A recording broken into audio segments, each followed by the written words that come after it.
최종 회만을 남겨둔 킹더랜드가 16회 예고편을 공개하지 않으면서 원희와 사랑이의 결말에 대한 궁금증을 자극하고 있는데요.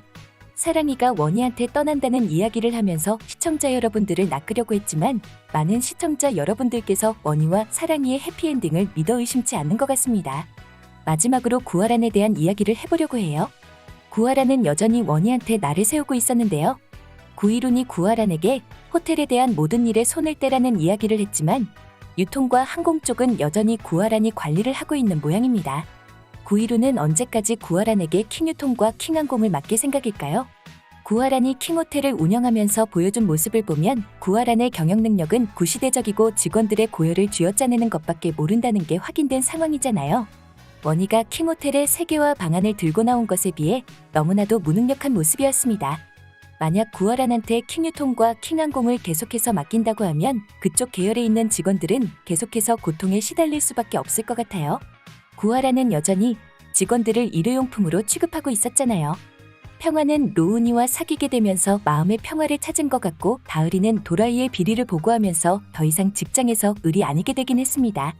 그렇지만 구하란이 계속해서 항공과 유통을 관리한다고 하면 평화는 앞으로도 계속해서 판매 실적에 압박을 받아야 하고 다을이한테는 또 언제 도라이 같은 슈퍼바이저가 배정될지 모르는 상황이잖아요.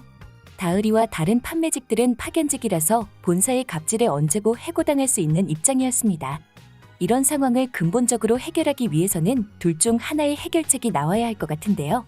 구하란이 개과천선에서 원희의 경영 방식을 보고 배우거나 아니면 아예 킹그룹에서 손을 떼고 모든 계열사를 원희한테 맡기는 방법이죠. 일단 구하란이 원희를 보고 배우는 일은 없을 것 같다는 생각이 들어요. 사람은 쉽게 바뀌지 않는다고 하잖아요. 구하란은 뼛속까지 직원들을 머슴처럼 생각하는 인식이 박혀 있었습니다. 그런 사람이 이제 와서 모든 직원들이 행복할 수 있는 회사를 만들겠다고 나설 것 같지는 않은데요. 다른 방식으로 심경의 변화가 있을 수는 있을 것 같습니다. 지금까지 후계자 자리를 위해 외면해왔던 아들을 위해 시간을 내기 위해 유통과 항공을 내려놓는 쪽으로 말이죠. 하지만 이것도 가능성이 높지는 않을 것 같아요. 더욱 가능성이 높은 쪽은 원희한테 하나도 내주지 않겠다고 하면서 호텔을 계속해서 욕심내다가 항공과 유통 쪽도 손을 놓으라는 방향으로 구하란이 쫓겨나게 되는 것 같습니다. 구하란은 원희한테 단 한 가지라도 빼앗기지 않겠다고 했잖아요. 그런 구하란의 욕심이 스스로의 화를 불러오게 될 것 같아요. 지금도 충분히 많이 가진 구하란이지만 원희한테서 호텔을 빼앗기 위해 무리한 언론 플레이를 한다거나 하는 식의 실수를 하게 될 것 같습니다. 그게 구이룬의 심기를 거스르게 될 것 같은데요. 이번에 원희를 찾아온 한미소를 이용해서 언론 플레이를 할지도 모르겠다는 생각이 드네요. 다른 건 몰라도 한미소만큼은 건드리지 말았어야 하는데 엄마를 건드리는 건 확실히 선을 넘는 행동이죠. 구이룬과 원희 모두 한미소로 언론 플레이를 하는 것만큼은 그냥 참고 넘어가지 않을 것 같습니다. 어느 쪽으로든 구하란은 자기 욕심으로 인해 자기 무덤을 파고야 말 것 같다는 생각이 드네요.